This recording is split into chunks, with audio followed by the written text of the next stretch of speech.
Okay, let's go straight on then to our first panel of the day, which is Business Breakthroughs with Digital Transformation, Establishing Optimal Network Infrastructure.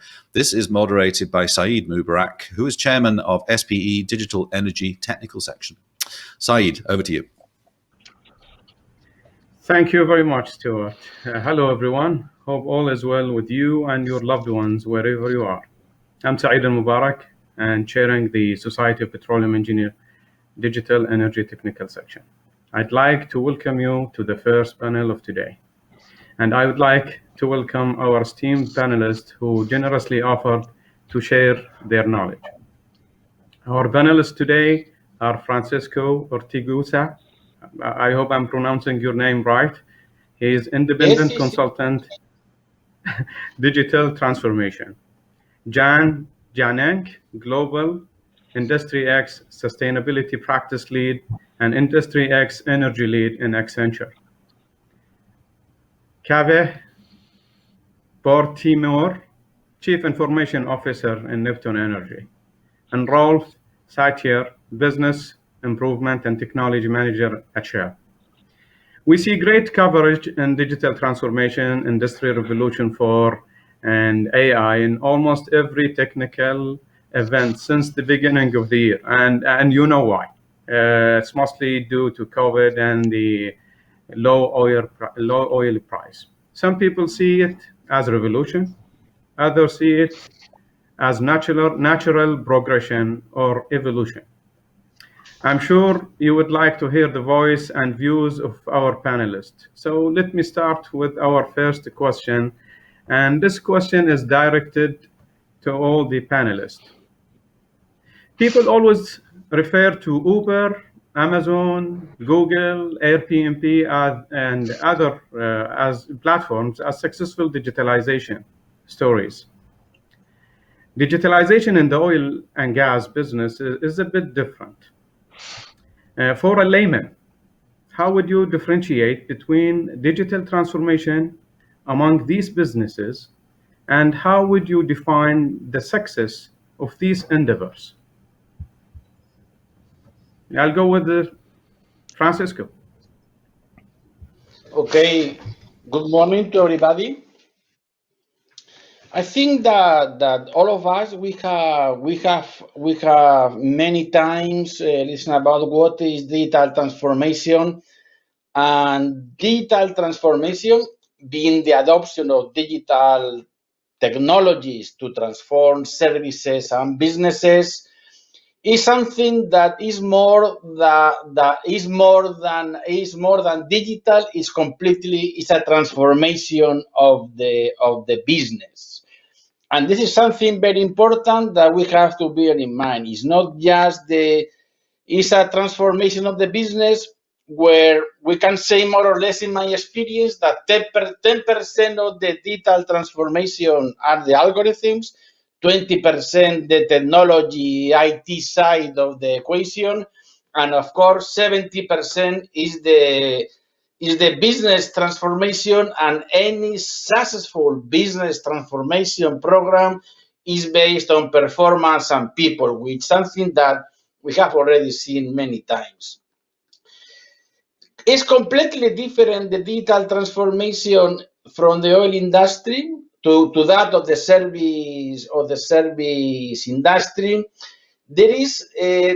Because there is an apparent image that being the energy industry, in particular upstream and downstream, they are consumers of technology all the time. There is an image that more or less in digital transformation we are lagging. I think that this is an apparent. It's an apparent because because we have to realize that when we are talking about digital transformation, there are two factors. One is the velocity of the disruption, so when it's going to happen, and then the other is the magnitude of the explosion of this bang. So it's a fuse and a bang.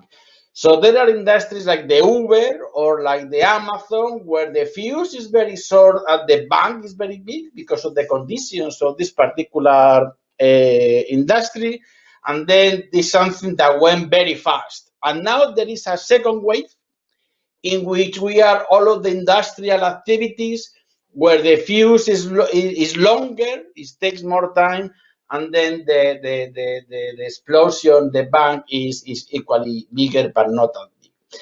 Something that we have to say is that always we have had in the industry many components of the digital transformation, like the cloud computing, artificial intelligence, HPC, or the seismic technology. But it's now, when it's happening in the last 5 years, it's happening because, and this is the difference, because we had to develop previously all of these following elements.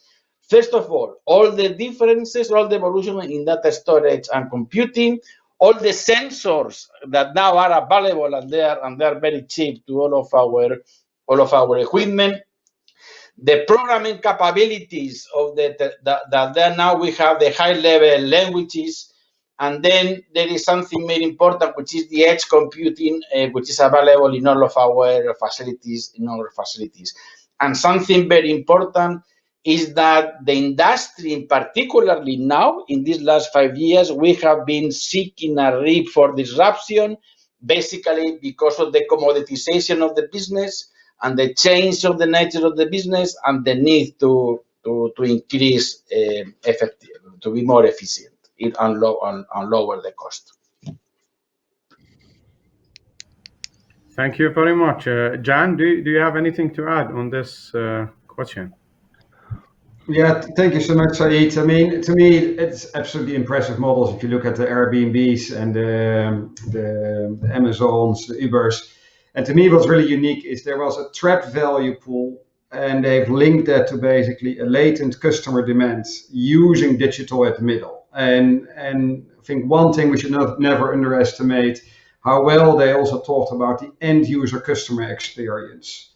But to me, those companies started basically as a digital company from day one onwards. And I think we all know in our industry, and I've been in here for the last 25 years, we have a big legacy. We're delivering 100 million barrels of oil a day. So for us, indeed, it is much more about transformation than, Saeed, for the companies like the Airbnbs and Ubers, I mean, which started to have a different kind of starting point. At the same time, I would also argue that where those kind of companies are now basically getting to deal with is the reality of regulation and societal obligations, license to operate. And those are things, of course, that the oil and gas industry have had their experiences with, and nowadays is able to operate at goal zero kind of levels and have an important role to provide energy around the globe. So to me, it is, I think the transformation for oil and gas is very different from, I would say, the digital journey that the Ubers and the Airbnbs and the Amazon are going through. And I think the art for us is to figure out what's the right answer for our own industry, especially looking forward with the need for further decarbonization. Thank you very much. Kaveh, do you have anything to add? Thank you. First of all, hello everybody. I hope wherever you are healthy and safe. This particular question is I mean, we can spend hours and hours on it, but I think these particular new companies that came in, Ubers of this world, Airbnb of this world, they came to well-established industries and they disrupted those particular industries. And the outcomes of the business outcomes, basically, that they will go delivering were the goals of some of the legacy industries. And I think if you look at our industry also, we are in a very unprecedented times. Again, our industry is also being disrupted by many, many factors. And of course, we always had challenges, but we have additional challenges. And particularly, I think that during the times of COVID, the challenges that was on the oil and gas industry, the supply chain disruptions, the ability to go offshore was also more complex and more complicated. And as such, for me, digital transformation is not about technology delivery. For me, it's about enabling the business outcomes that our industry needs to really be able to operate successfully in these particular times, and also for the foreseeable future, where our world will continue to need hydrocarbons, hydrocarbons that are efficiently delivered, hydrocarbons that are doesn't have risks associated with that, and of course hydrocarbons that are produced and generated in a responsible manner and be part of the energy transition. So to me, it's all about digital transformation is about enabling the business outcomes that are particularly of necessity in these challenging times. Whether you call it evolution or revolution, it really doesn't matter. I think it's a bit of a semantic. What it is those business outcomes that we are all requiring, which is safety, efficiency, being responsible. It needs to be delivered at, and I like the previous speakers, to be delivered at pace. Time, we don't really have the luxury of time. We do need to be delivering these things in a good, timely fashion. Yeah, thank you very much. You're bringing really great points. The focus is really more of the overriding objective of these businesses. So business is basically the thing. Fundamentals are a bit different from the two or the industries. Some of them are more of born digital, and these are the new ones. They're capitalizing on the technologies and they're customer centric anyway. When it comes to the oil and gas, it's multidimensional business with many challenges, and definitely technology, when it comes to it, is applied as a fit for purpose. We'll go to the second question of this panel. And for decades, the oil and gas industry has been generator of data. So this thing is not really new when it comes to it. And when it comes to new terms that we came up with or recently introduced, just like the digital twins. Well, I still recall 30 years ago, we have digital twin for our reservoirs, and that's a simulation model. We have a digital twin of our well. We have a digital twin of our facilities. Implementation of automation and APCs have been there since SCADA was born, and RTUs. So, and remote operation is the same, especially in safety issues, just like subsurface safety valves. Visualization tools, analytical tools have been there, and business has been going through very rigorous analysis since day one. So digital transformation is more of a new term, just like you said, semantic. But in your opinion, knowing that the fundamentals of the petroleum industry have not really changed, so more of recovery, drilling, and completion, and other sector in the petroleum industry. What and where is the greatest value that we can attain from the new advancements in upstream technologies and in information technologies, just like the computer power, communication, and storage? And this is for you again, Francisco. Okay. Definitely, I mean, we can take a look at many statistics. There are many reports and many studies, and in every company there are internal numbers. And more or less, the latest figures that I have seen that they are trying to quantify the impact of the digital transformation is the Barclays report, when they are saying that more or less what we are achieving is 30 billion, or could achieve $30 billion cutting cost, and then we have 25 billion. An increase of $7 per barrel the free cash flow. So this is something which to me is extremely interesting, the economic value. And now two observations. First of all, to me, the biggest impact in how the digital transformation is affecting our business is because of two things. First of all, is because the acceleration of the business cycle. So we are increasing the profitabilities of all the explorations projects where the NPVs were really low because of the time it takes since we are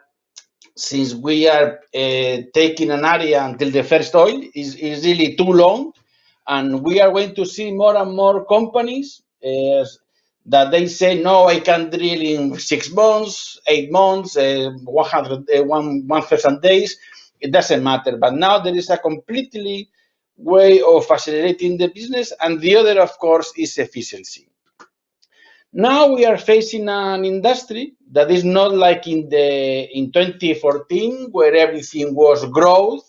When we were talking to the market and the analysts, they were valuing the way that we are going to grow the projects. And now we have seen that our industry is completely commoditized. So now the oil business is like growing wheat. It's like you have a fixed price and then very low price, and then you have to increase the margin. And it's here where, in particular, digital transformation is helping our business, because is the way is increasing the profitability in exploration, and of course the profitability in the business of the development. But all of the growth and glamour that there were 10 years ago now is in the energy transition. And it's now where all the glamour of the technology of the growth and new things is going to the energy transition. And this is the second factor where it's adding more value in our business. First of all, in the E&P because of the efficiency, and the second in the energy transition and decarbonization. Do you have more of an actual example that demonstrate that value other than the pilots that have been conducted? Because these are more of studies by mostly independent consultants. That's why. Yes, and that's why I was saying that depending where you are reading, the number of the figures is going to be different. There are different expectations. Something which is that now today they say money in black and white that you can see. Now in the previous presentation there was two figures over there. And I have seen this kind of figures of $1 billion of cumulative cash flow in several examples of several individual companies. So yeah, now the global of course is depending where you have the estimate. Now, well, anybody can add on this basically question. Where do you see the maximum value? I mean, now when it comes to the time cycle, there are processes within the petroleum industry that will take a similar time. So it's just like drilling. Yes, the drilling can be more efficient, and we can avoid more of using predictive operations. You can avoid some drilling troubles. But eventually, let's assume that we have an artificial lift system, more of an ESP, to be deployed or changed. It's about the same time that it will take. So there are examples within the industry that basically the industry needs to more of focus at, because they're bringing the highest value. So it's not really all the processes can be optimized, but if you prioritize them, there are processes that are easier and bring a higher value. Anybody has a comment on this? Yeah, Saeed, if I may just add, I think go back to your original question, which was, the industry, our industry, has been generating a lot of data in the past and has had various tools to be able to leverage those data. We may not have the digital twins as nice looking as we have, but we've had, tools that provide us basically with simulations. We've had tools that could have provided us with analytics in the past.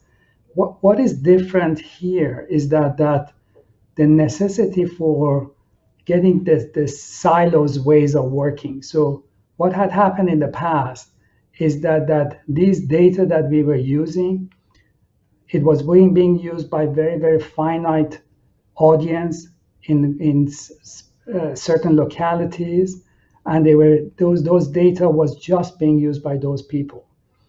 And the benefit of what is today happening is that we're kind of unlocking these silos of data for the benefit of the overall how an organization needs to work in an integrated way.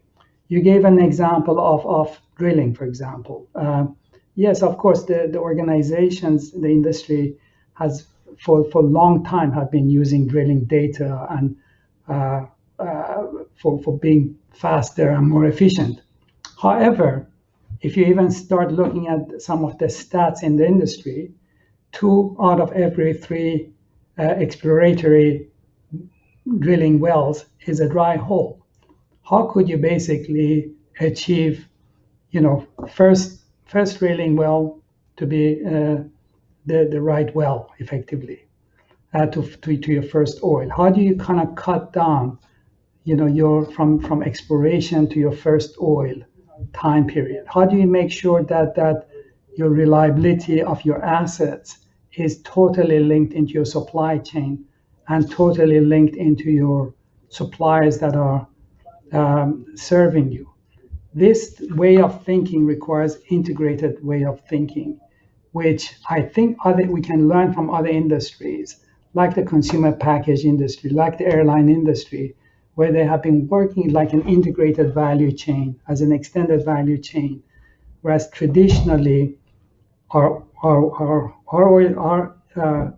industry has been working in silos. Even within the organizations, it's been working in silos. So to me, the digital technologies that we are putting in place and the cultural elements we are introducing is to provide that integration and collaboration and making the extended value chain of oil and gas industries more safer, more efficient, and more responsible.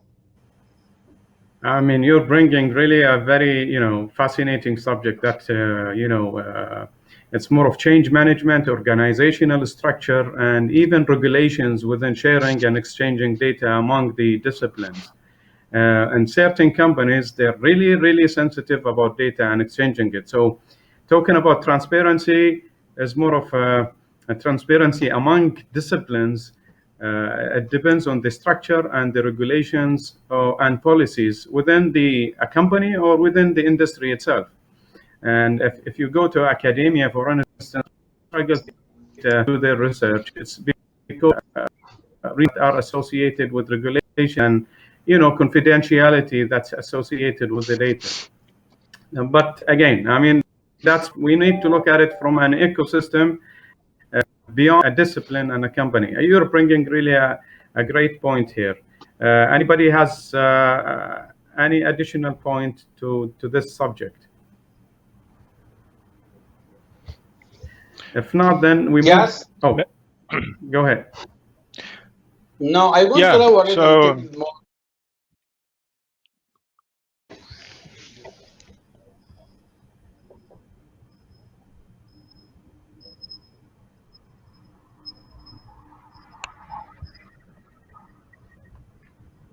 Well, if not, then we move to the next question. The uniqueness of the petroleum industry is that there is no one-size-fits-all approach, particularly in digitalization. Fields are different. Operating strategies are different. Maturity of assets are different, be it facilities or be it even reservoirs. Sites are different. They're onshore and they're offshore and they're remote sites. They're in the Arctic, they're in deserts. What would be the best strategy to consider for potentially successful digitalization projects? More of the tips, the general tips that fits almost these type of diverse, environments.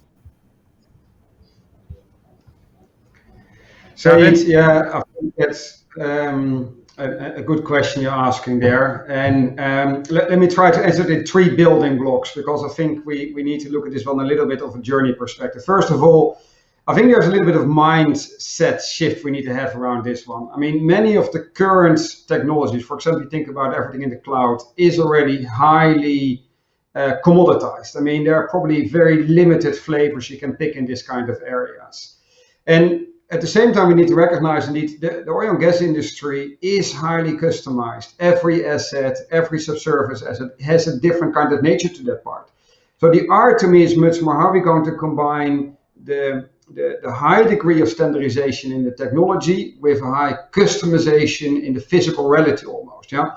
But then again, if we think back to your opening comments around, for example, Airbnb, I mean, every house is typically different. So they also managed to find a fix for that kind of component. The second thing I think on the mindset shift is that we need to recognize those big technology providers. I mean, they become fairly sizable in shape and form. And if you go back in time, we typically saw a lot of innovation, for example, coming out of the oil field services industry, helping the wider oil and gas industry. I mean, with how I would say the evolution of the oil price has gone, I mean, that industry is absolutely struggling at this moment. In that way, their ability to invest in innovation is much more compressed. And I think we also now need to start thinking about how do we much better make use as an oil and gas industry about the innovation potential and the innovation capacity of the large technology providers. And even if you take that kind of an example, I mean, even think about a topic like artificial intelligence, how that basically develops the algorithms. What's really the part that is unique? Is it the technology component, or is it the data from which the algorithm will basically get to their new insights? And the answer is it's about the data. And the data typically is owned something by a typical oil and gas operator. So again, it is less about customizing the technology. It is much more about how do you maximize the value you get out of your existing data set. Finally, on this one is, I think also we need to think about, okay, if the big technology providers in the digital space, and we'll see probably more consolidation coming over the many years, is that still something that is best owned in the CIO space, as it was done in the last 5, 10, 20 years? Or is it something that needs to shift a lot more to, for example, owned by a COO, for example? And Patricia, I think, also mentioned this morning how BP has done their recent deal with Microsoft. And so if you take a look at that one, it is less about a traditional, I would say, CIO type of approach. It is much more driven something by the core business of an organization. So it's a little bit on the mindset side of the spectrum. Strategy-wise, I think there are 3 things that I think we need to consider over there. First of all, the technology allows for a boundaryless approach on how basically data can flow across organizations. But if the technology is boundaryless within an organization and with other organizations, we somewhere need to make sure we also adjust the organizational setup on that kind of things. So if your CMP contracts are, for example, still your contracts with your suppliers are still based up in those silos, but your technology is much more boundaryless, do you get the maximum value out of that part? You know? The second thing, and we talked about agility, is I think a word used very often. But the question is, what comes first? Is scaling important or is adaptability important? And we're probably getting to a stage where scaling is essential. If you figure out something that works very well, and probably many of us over the last few years have developed many proof of concepts, pilots, prototypes, minimal viable products, there's probably no lack of innovation in this kind of space, where at least we see the opportunity is in how do you scale this across your organization at pace. And of course, you need to keep on adjusting to new technologies, adjusting to changing business environments. But the point is probably more, let's start with the scaling, let's start with the pace of deployment. And once you've got that one in place, you can continuously add more components on top of that part. And then finally, I think it needs to be first and foremost, although it is about digital technology, it needs to be human-centric. The end of the line, I think the best digital projects are digital projects that, for example, impact a morning toolbox stock. If it can really impact there, how a team at an offshore asset, an onshore asset, at a refinery can have a better start of the day, a more effective way of working, a more safe environment, enabled by digital technology, then I think we're doing projects that really matters. And as my final comment, Saeed, before I give back to you, is good to have all the strategy in place, great to get all the technology in place. But if you put it in place, but you don't adjust your organization to the new way of working, the reality, we've only introduced more complexity. We've only introduced an additional investment in cost without getting the full benefit out of that part. So to me, the mindset is one. The strategy, which is all about how is it boundaryless, how is it about scaling, and how is it human-centric. But let's not forget the last step where you say, okay, if you've done this kind of successful projects, you need to adjust your organization. Otherwise, you just introduce more cost and more complexity for your own people. Saeed, back to you. Great insights, seriously. And well, I would like to emphasize on the human-centric or people-centric. Definitely, if people see value, they will love the thing that they're doing, and things will basically accelerate and scale up. But if there is no value so it's just like what's in it for me, even an operator in the field. If it's more work, but they don't really see the value of it to them, more of efficiency, safety, then it's hard to sell. But definitely, it's just like Uber, anything, and any other digital transformation endeavor where customers see the value of it. Any of the gentlemen has any additional point? We have 8 minutes to go, and we have maybe a few questions to ask. So if not, I'll go to the next question. And the next question is for Francisco, and this is go to Stuart, because no one has mentioned the pandemic.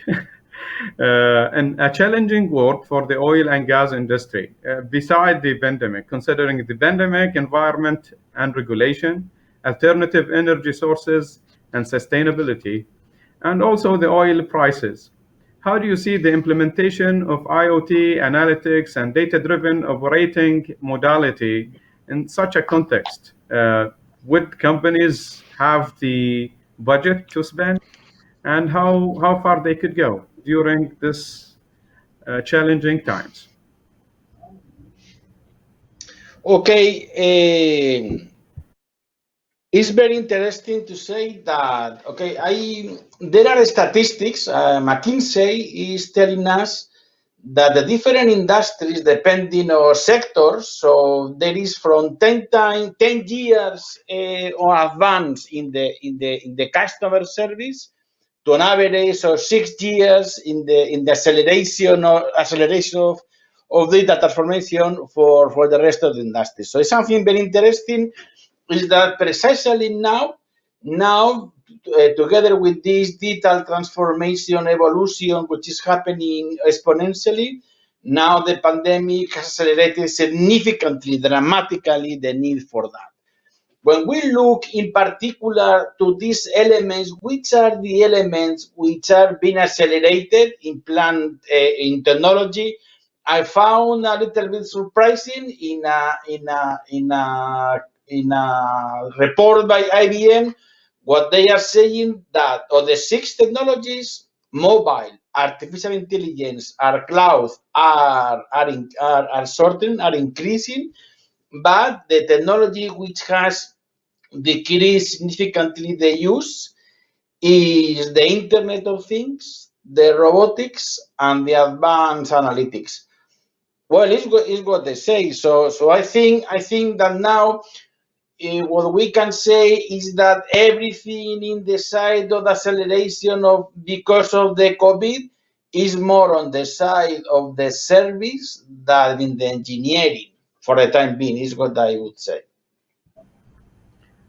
Thank you very much. That leaves us with 5 minutes, and for the last question, and I would like to get an answer from all the panelists. And the question is, what is the greatest story or lesson learned that you would like to share with the audience in this particular domain from your own experience? John?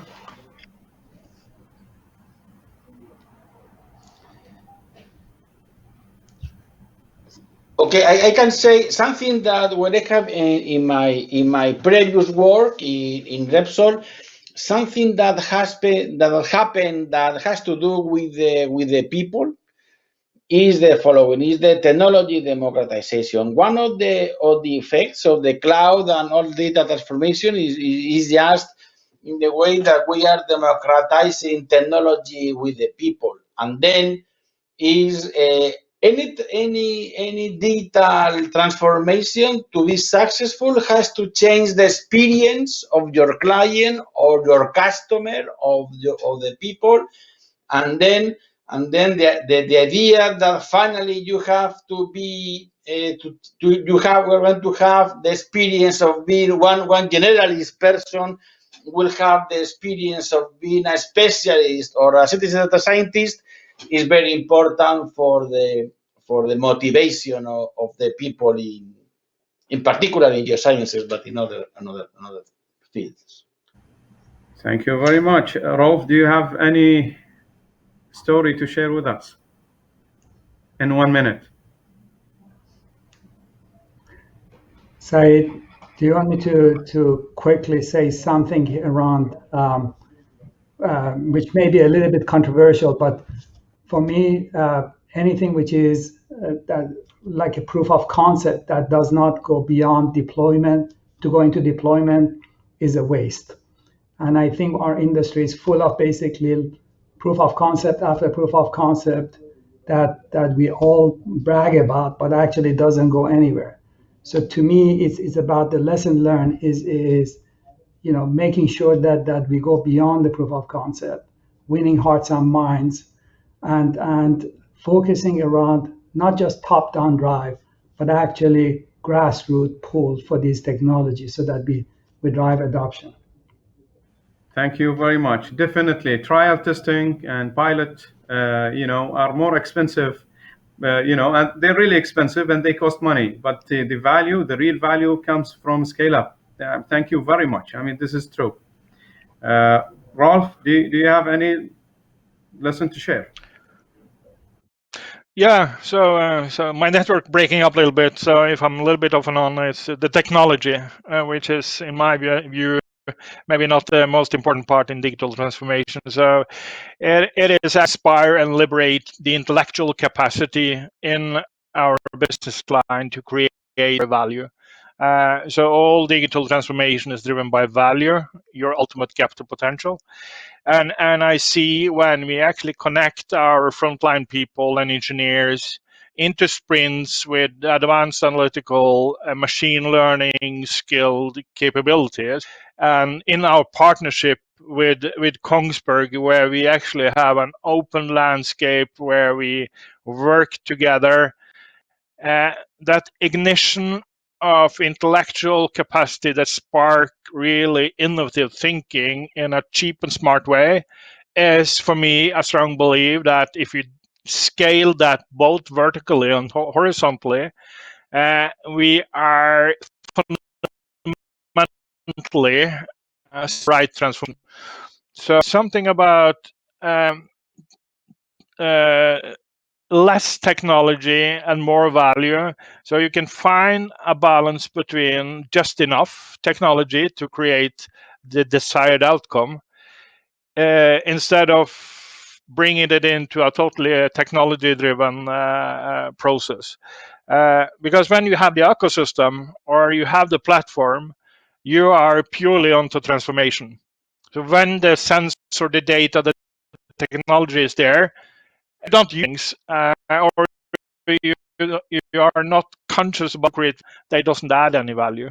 So that liberation of the intellectual capacity and the ignition of innovation is, for me,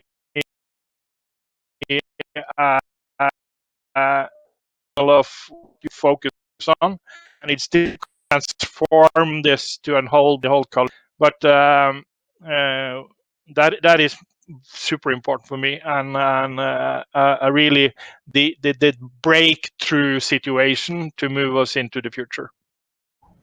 Thank you very much. So it's more of a striking a balance between technologies, human aspects, and the whole ecosystem. And definitely technology brings value, but it might be the minimum value out of the whole digitalization, ingredients. And well, that's a proof is basically we're getting this connection here. The technology has to be reliable. With this, I think our time and decision is over, at least between us, and we'll see if we have questions from the audience that. Yeah, hi Saeed, it's Stuart here. So great job to the panel, by the way. Actually, I'm going to ask Rolf one question that has come from there's a very, very quick answer, Rolf, please. But so I really liked your point actually around, it's intellectual spark is the biggest opportunity. And if you can scale that, whether it's technology or not, that's where the breakthrough comes. I like that point. There's a general question coming in from the chat though, which is, isn't disruption and revolution needed? Because it felt a little bit like evolution's enough as long as you focus on the right things. And I think the question from the delegates is, surely, come on, we need revolution, not evolution. What's your view on that? A very quick answer, please. Oh, I think we've lost. Oh, Rolf, you're back. I think we are.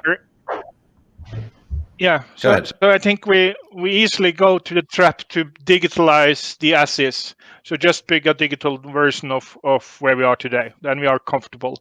And yes, it is an opportunity to lose the innovative gap that you actually have available when you start the journey.